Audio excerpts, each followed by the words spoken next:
Bom dia, graça e paz, mais um pão diário. E hoje nós continuaremos falando sobre Mateus, capítulo 24, versículo 15. Mateus, capítulo 24, versículo 15. A tradução que eu estou utilizando é a tradução King James. E diz assim o versículo 5. E assim, quando virdes a profanação horrível da qual falou o profeta Daniel no lugar santo, então os que estiverem na Judéia fujam para os montes. Versículo 15 e 16, tá? Repetindo, 15. E assim, quando virdes a profanação horrível do qual falou o profeta Daniel no lugar santo, então os que estiverem na Judéia fujam para os montes. Amados, Jesus continua sentado e ele agora vai argumentar sobre a grande tribulação que estava para vir sobre Jerusalém. A grande luta que haveria para vir ali no templo e concluir então a destruição dele. Ele fala então que haveria uma profanação horrível, e isso foi predito por vários profetas, e um deles, o principal, foi o profeta Daniel.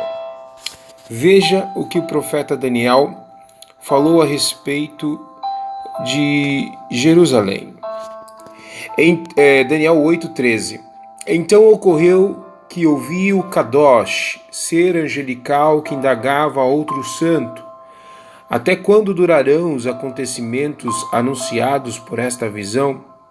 Até quando estará suspensa a verdadeira cerimônia de sacrifício diário e a rebelião abominável e devastadora prevalecerá? Até quando o templo ficará danificado? O exército do céu deverá se submeter ao poder do chifre e ambos serão pisoteados? Esse é Daniel. Jeremias diz o seguinte, 12:7. Desamparei a minha casa, abandonei a minha herança, entreguei aquela a quem amo nas mãos dos seus inimigos. Jeremias 22:5.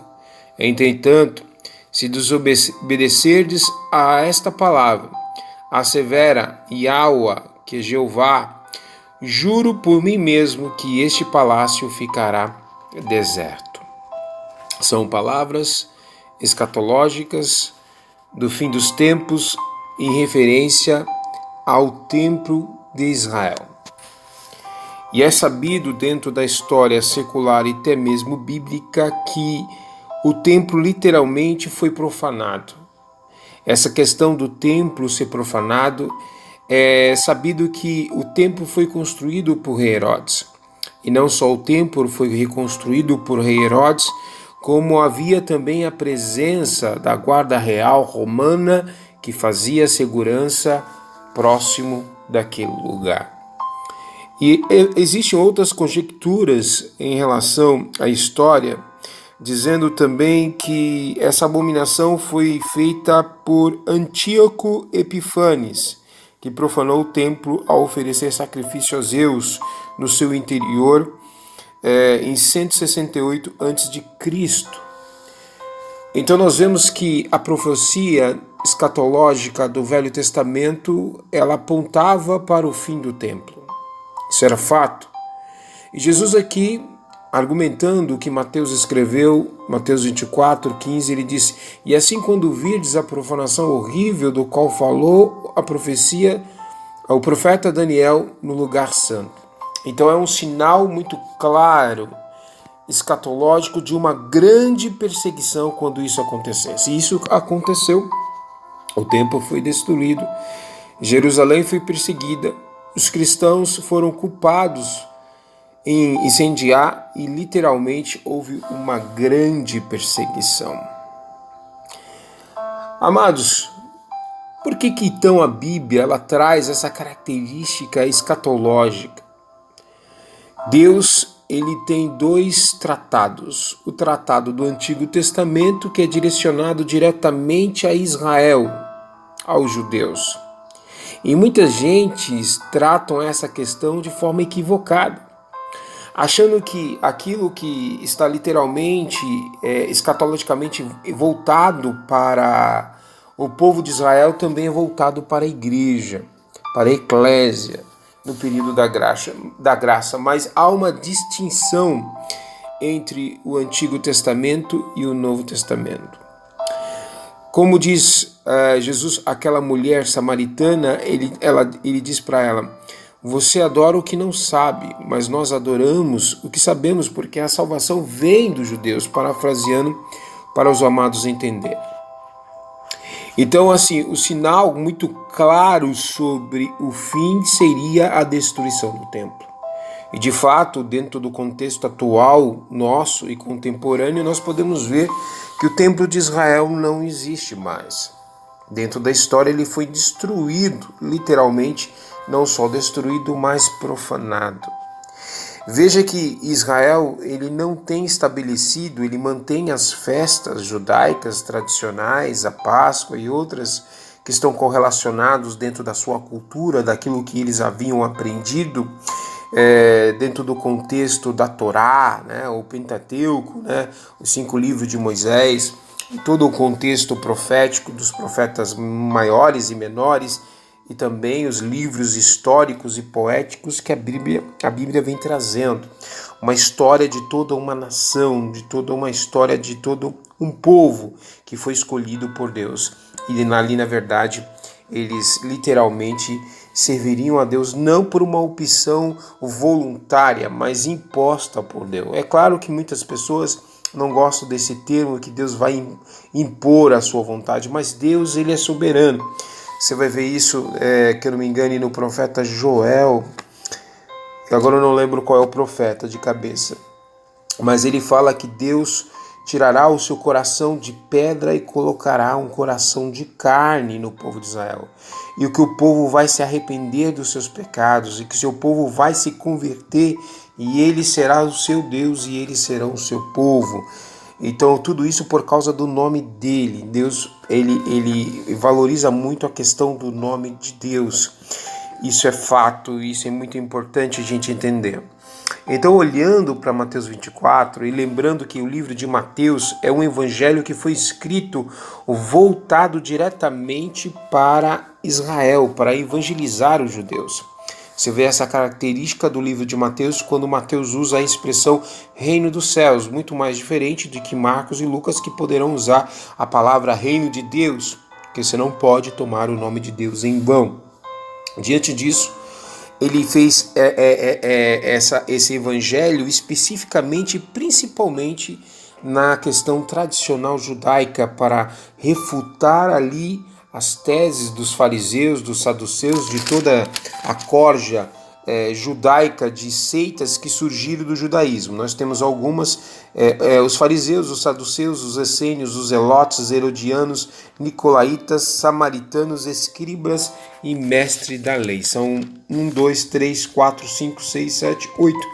8 tipos de seitas, né, de segmentos dentro do judaísmo, que cada um tinha sua peculiaridade, sua particularidade no entendimento do que seria o Antigo Testamento, de acordo com a visão daquilo que eles acreditavam. Por isso que estavam tão perdidos, porque tanto desvio doutrinário e teológico e essa apostasia, né, esse abandono pela palavra de Deus, porque Deus já ficou, na verdade, 400 anos sem falar com Israel, e quando surgiu então o prenúncio escatológico do cumprimento do Velho Testamento, foi quando João Batista, então, ele surgiu ali no Rio Jordão, pregando literalmente a respeito do arrependimento, do pecado, e que as pessoas endireitassem o caminho, porque o Cristo, o Cordeiro, já estava aqui, e Deus começaria então a implantar literalmente o reino dos céus. E essa característica do templo, muitas pessoas confundem essa questão escatológica, se a grande tribulação aconteceu aqui ou vai acontecer. Então a gente precisa tomar muito cuidado com isso, porque dentro da regra da hermenêutica nós temos um texto e é importante nós entender o contexto. Eu não posso, em hipótese alguma, fazer uma interpretação isolada de um versículo e forçar o texto a dar uma interpretação totalmente equivocada daquilo que ele não está falando, só para tentar aquilo que eu quero acreditar ou que aquilo que eu quero ensinar. É um pouco mais teológico hoje a mensagem, o nosso devocional, mas é muito importante entender isso. Então, o principal sinal que que os discípulos haviam perguntado, até no versículo 3, quando eles perguntaram no Monte das Oliveiras, e estavam em particular com Jesus, eles perguntaram dize-nos quando sucederão estas coisas, e que sinal haverá da tua vinda e da consumação do século. Então, o primeiro sinal importante, nós vemos aí a chegada do Messias. O Messias está presente.